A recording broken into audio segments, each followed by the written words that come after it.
But I just don't care. Nā te mea kei kone I te mahi o te tangata I Tiwi. If you're having a good night, karaka mai ai! Aren't these girls amazing? What an amazing crew. Hata hoi pa tēnā koutou katoa. Te reo pūtuapa I Tiwi. This is our final group before the interval of about 15 to 20 minutes. So tēnā koutou, e ngā kau ū nei, e ngā kau pono nei, e ngā kau whirinaki ake nei, ki ngā mahi o roto o te whare tapere me ngā mahi a hene te iwi wara rau o tāne rore tēnā koutou katoa.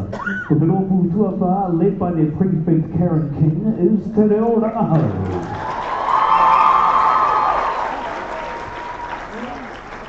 O te waiata tira e ngā mana he mea tito nā o Iwi Scott Rai wako Karen King. This song is a greeting to all the whānau who have come to this festival, this cultural festival in 2019, to listen to the beautiful voices and offer support to all the girls of Hatahohepa performing tonight. Ko te whakaeke, haere mai tūrunga tū nā tāpirana ngata rātou ko moi moi pēwhailangi ko Delvanius Prime. This one is originally composed by Sir Apatana Ngata in the 1920s, has been recomposed by Moi Moi Whewharangi and Delvanius Prime in 1985. Ko te mō te awa o mō haka, he mea tito e Raymond Joe. It was composed by Raymond Joe, a well-known kaumātua from Mohaka.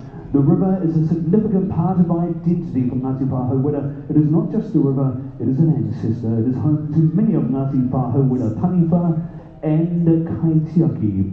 Ko te waiata āringa kānoho au I konei he mea tito nā te māre kura o Ngāti Porou, nā moi moi pēwhairangi. It talks about this ever-changing world we live in and the importance of leaving this world a better place for the younger generations. Ko te poi, tūwheratia te marama he mea tito e Laura Thompson. It was gifted to Karen King. It is a song dedicated to our atua, and we ask te atua to guide Iwi Maori into the world of light, to acknowledge the gifts that have been given to Iwi Maori. Ko te mea hakamutunga, ko te whakawātea, te arawa whakatākaia. Te arawa whakatākaia is a song that greets the people of Te Arawa when descendants of Ngāti Kahungunu stood at their iwi. E te iwi ko te rōpū tuawha I tēnei pō. Ara, ko te rōpū e haere ake nei. He mea arataki e Karen King ki ho mai. Te paki, nui, whakaharaha, ko te rōpū, o te rōhau.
Kia ora, ko Casey whakarau tōku ingoa, he iri tēnei no Ngāti Porou, he tau mai tahi ahau. Kia ora.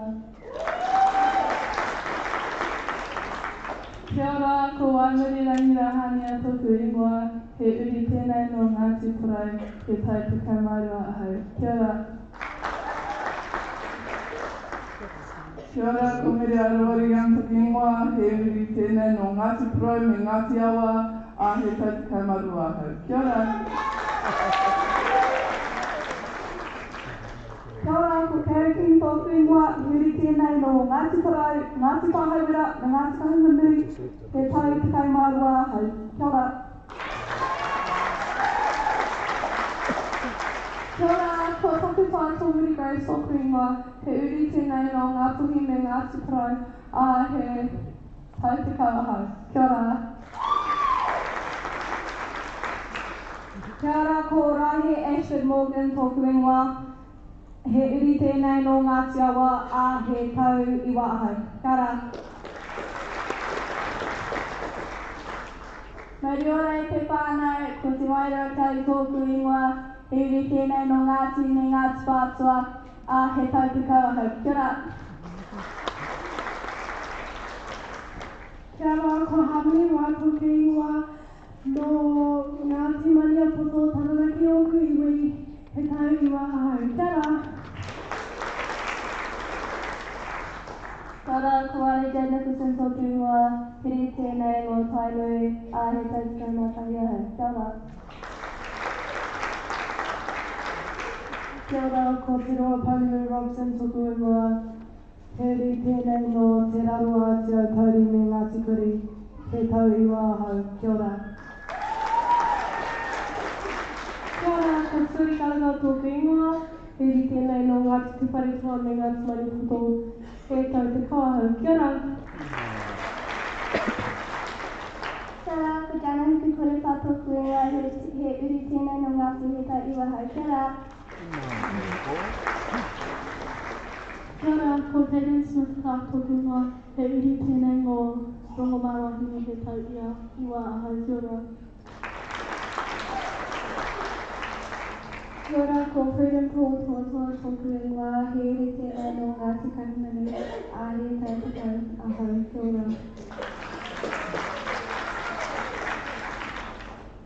Kia ora, ko Dishna Taurua tōku ingoa, ko Rongomawahi he tau iwa ahau. Kia ora. Kia ora, ko Alex Gardner tōku ingoa, he iri tēnei me Ngāti Maripoto me Ngāti Tupari Toa, he tau iwa ahau. Kia ora. Kia ora, ko Tāria tōku ingoa, he iri tēnei no Ngāti Tupari Toa me Ngāti Kahungunu, he tau tukau ahau. Kia ora.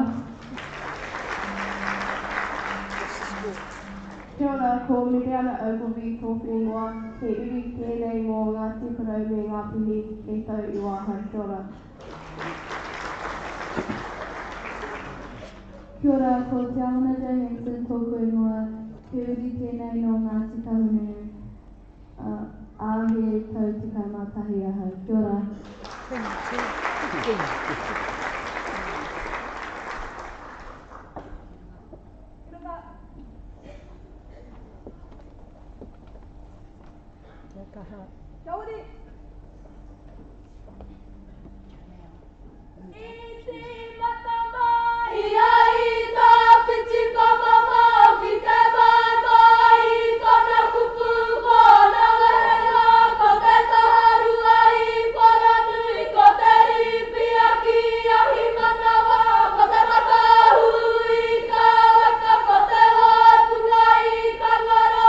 Ko mātakuria i tara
Te hanga tunu he paki mo te ropu whakamutu kai tene wahanga I tene wahingarua Te Reo Rangahau.